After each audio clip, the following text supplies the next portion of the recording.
On today's Edge of Wonder, we're going deep dig into 5G. On part 1, we asked what is 5G and how can it affect us? On today's part 2, we'll link it back to the agenda of the deep state and expose the Cold War over 5G between them and the alliance. Who's really behind 5G? Who owns the infrastructure? What's China's plan? And how has the U.S. been responding? Where is the current battleground for 5G? What about national and global issues? And just who's supporting who in this epic battle? Now, here's part 2, the truth about 5G on the Edge of Wonder.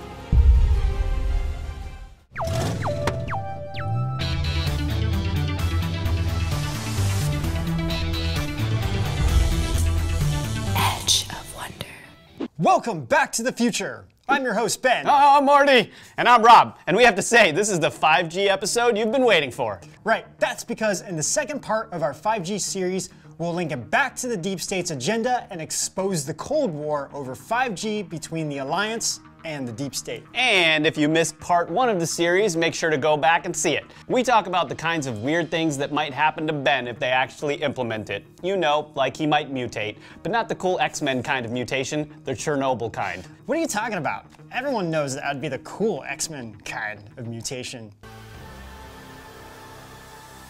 But you, Rob, everyone knows you would be like the Total Recall kind.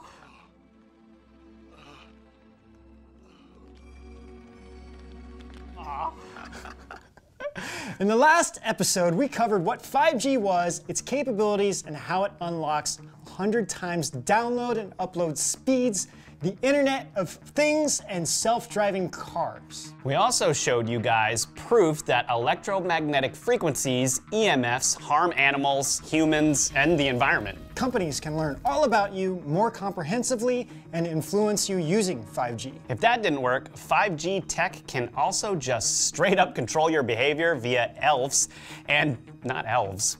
ELFs, ELFs, and the scariest part, crazy plasma technology powered by 5G. Maybe it can be weaponized. I mean, who knows? With that context in mind for this episode, we know why so many countries and companies are scrambling to develop 5G first in order to keep the world free or under tight lock and key. So who owns the infrastructure for 5G? Like with most things, if you want to find out the truth, you have to follow one of two things, either the people involved or follow the money.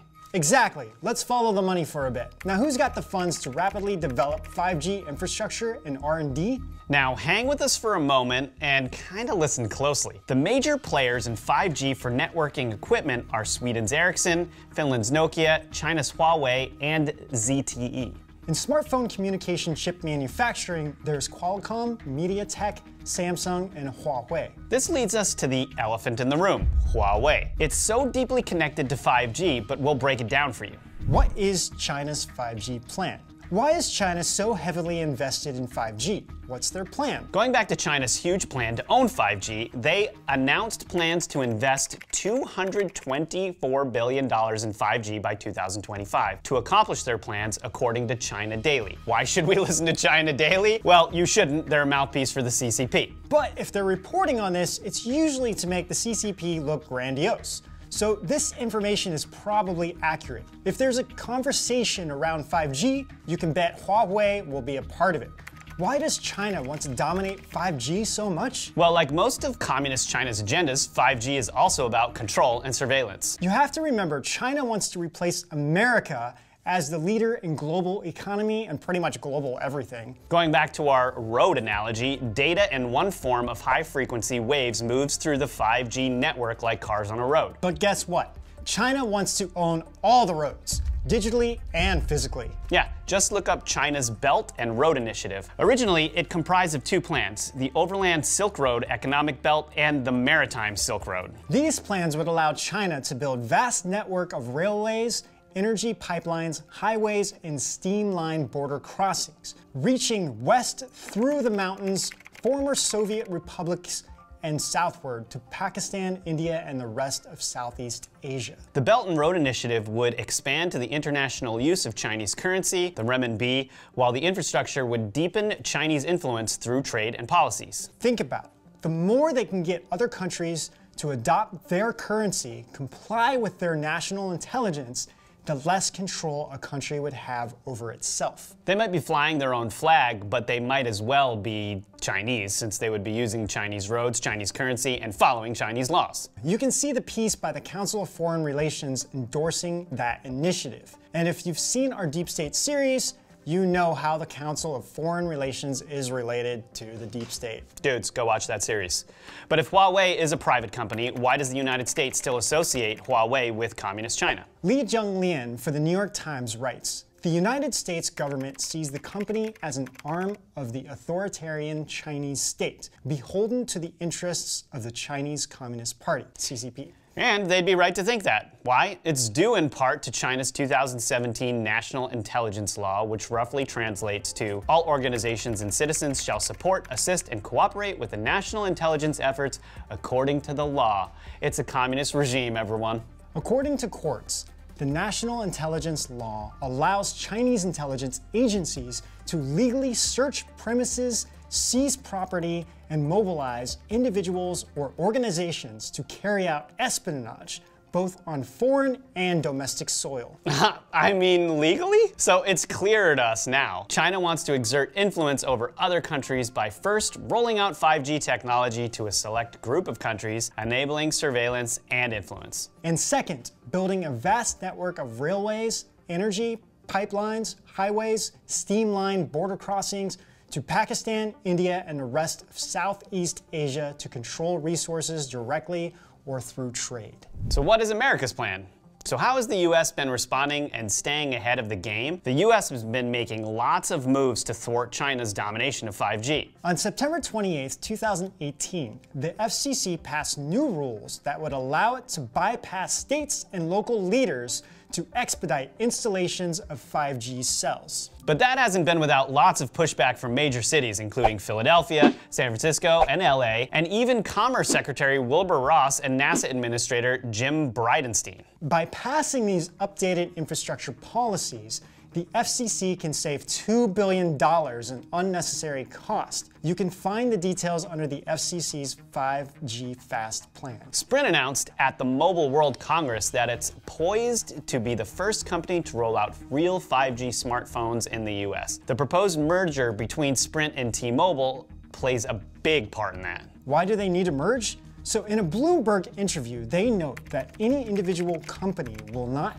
have enough spectrum assets necessary to enable 5G to work, but collectively, they might have enough. On top of that, they'll have access to more money to fund the development together. So the Sprint-T-Mobile merger also propels America to the forefront of 5G and solidifies our leadership in technology. In March 2019, Trump blocked Broadcom's hostile takeover bid for Qualcomm because they potentially pose a national security threat. On February 21st, 2019, Trump tweeted that he wanted 5G and even 6G technology in the United States as soon as possible. Certain folks following the QAnon movement have decoded the meaning of the tweet to mean that the Trump administration is rolling out a new, safer version of 5G. So for those of you that have been confused on why Trump has been so strongly advocating this, it's because they figured out how to roll it out while reversing the deep state's 16 plan year to destroy America. The deep state hoped to implement a dangerous and weaponized version of 5G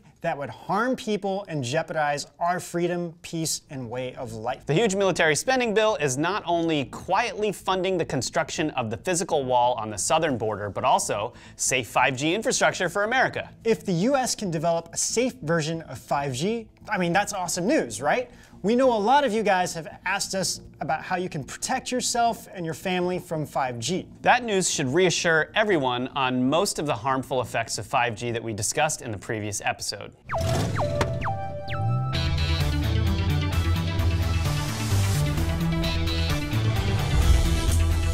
Edge of Wonder. Where is the current battleground for 5G? Tensions between the US and China has never been higher. But where's the current battleground? From all the recent news unfolding, it seems that there's a lot of uncertainty around Europe. There are long-standing political ties and business relationships that are at play here. But let's set some context first. So what's China's current grip on the European market like? The market analysis firm Canalys found that Huawei and Xiaomi dominated the European market. In Q4 of 2018, Xiaomi saw 62% growth, and Huawei grew over 55% year over year. That is nuts. In comparison, Apple and Samsung were flat, and other smartphone makers saw a significant drop. The EU and China committed to a 20-month research project called 5G Drive. Their goal is to validate the interoperability of the European and Chinese 5G networks. On China's end is China Mobile and Huawei. On Europe's end is the German telecommunications research and development firm Euroscom and partners from 11 other countries. The project's main focuses are 3 sites in Italy, Finland, and Britain, and 5 in China: Hangzhou, Shanghai, Wuhan, Suzhou, and Guangzhou. The heck? You said that pretty well, man. 谢谢你.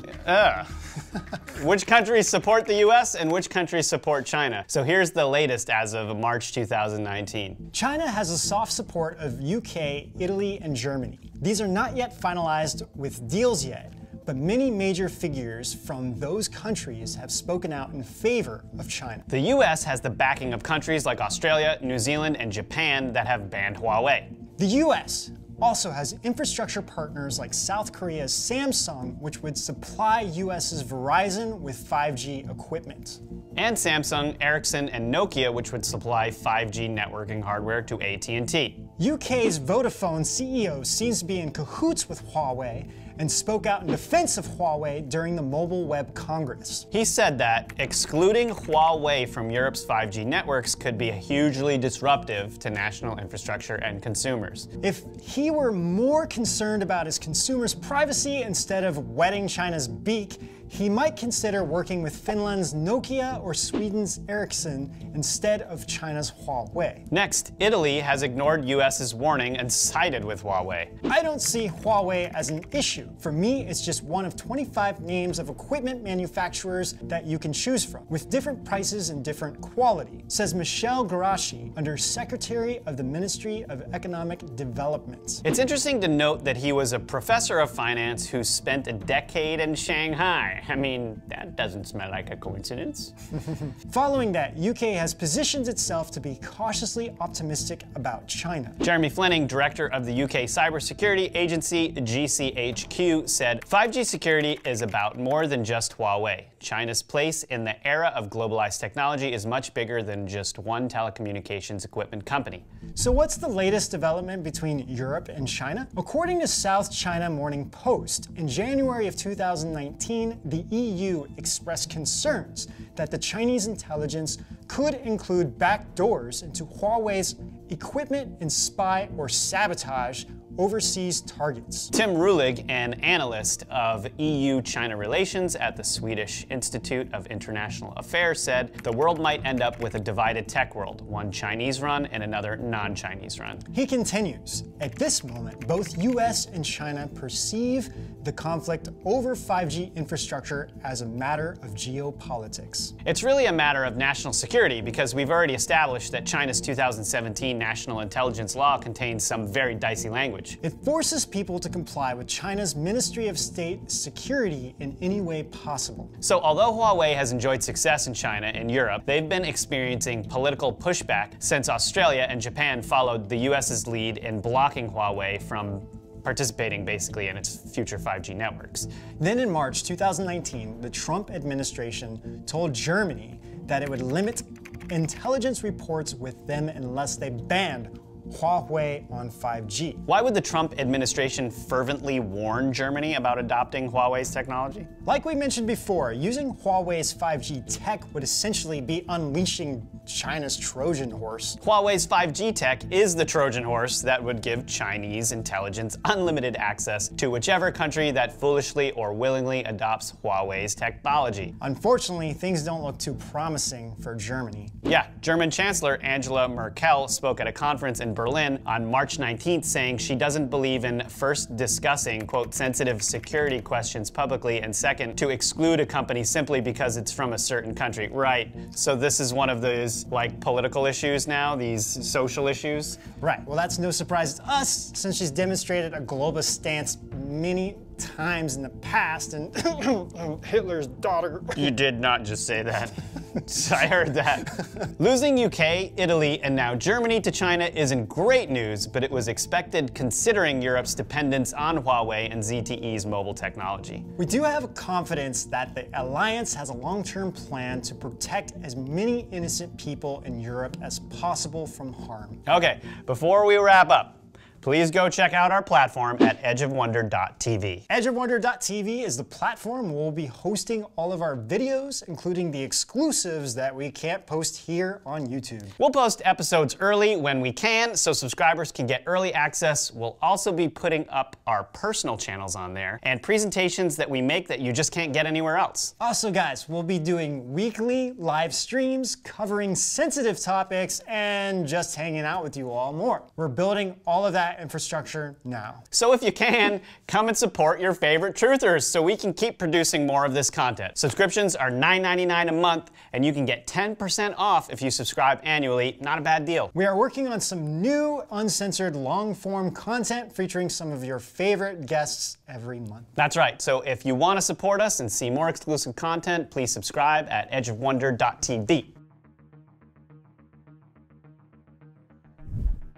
From our understanding, 5G is a powerful tool that can be used offensively and defensively. It can be used by both the Trump administration to easily root out and catch the members of the deep state. Simultaneously, it could be used by China to expand the scope of their surveillance and influence over other nations like they have in Europe. Another way to understand it is, if we don't take control of such a dangerous weapon, it will fall into the wrong hands. We believe this is why the Trump administration is trying to stay on top of this. Or it could be used to make you grow another head, or make your leg fall clean off during your daily Slurpee run. And remember, if our 5G technology is superior to China's, we'll be well equipped to defend those Slurpee runs. The topic of 5G isn't so simple because there are both good and bad players in the East and the West. So what can you do? Share our video with people. Tell them what's going on. And trust the overall plan from the good guys. But don't forget to hit like and subscribe. If you have 5G news that we didn't cover, please comment below and let us know. Yeah, stay vigilant with that, and we'll see you out on the edge. On the edge. On the edge. On the edge. On the edge. On the edge. On the edge. On the edge. And for future reference, we'll refer to deep state as steep date. Properly spoonerized, it should not trigger YouTube algorithms until they really get smart. Now, if the big alphabet company at the top that owns Google and D-Wave would just take some of that AI intelligence and put it over here on our speech recognition, we get some stuff. No, but that's cool because they'll keep the AI over there, and we'll spoonerize and we'll talk about everything right in front of their face, and they'll have no cluck and foo about tut we're walking about because everything's bass-ackward. Huh? Steep date? Deep state? Darn it, I said it again.